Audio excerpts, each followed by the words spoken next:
think the education justice movement lives here in Pittsburgh. You heard Angel Goldberg say earlier that when Teach for America was putting unqualified teachers in urban classrooms, communities organized and booted them out.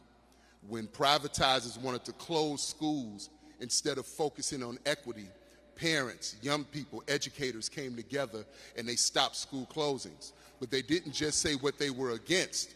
They came with a positive vision. They said, we want sustainable community schools. We want evidence-driven reforms in order to improve education for our children. And they have 9 now and more to come. They said, we want to stop the racist zero-tolerance policies that target black and brown children, right? And so they organized and they won a kindergarten or second grade suspension ban. But I want the audience to think about why should someone have to organize to stop someone from suspending 5- and 6-year-olds? And so that work that's done here in Pittsburgh is also done in New York. It's also done in Camden, New Jersey. It's also done in Chicago. It's also done in Detroit. The illusion that black, brown, indigenous families don't care about our children is also a weak excuse, a weak departure from the mandate of equity. You know, Lily talked about the fact that where did the Elementary, Secondary, and Education Act come from? That it emerged from the Civil Rights Movement. Well, we would say, on behalf of the Journey for Justice Alliance, we've had bipartisan failure of that mandate. And so our work today is to encourage Democratic presidential candidates to step up to the plate and to look at the fact that we don't have failing schools, but as a public, we've been failed. See, we represent that mother who's had to send their child to 3 schools in 5 years. We represent that 14-year-old who's treated like a criminal in a school instead of being embraced. We represent that teacher who's in a classroom with no technology, that young person that goes to a school where there are no robotics, there is no world language. That's not our fault. That's the fault of a system that intentionally provides one quality of education for one group of children, but denies that justice for another group of children. And so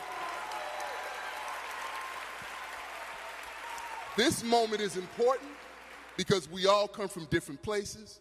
I wasn't born on the same block as Lily or Randy, but for all the privatizers who try to say that community groups that stand with teachers, that we're teacher union hacks, I want to tell you, I'm from the south side of Chicago, all right? And I want to say this.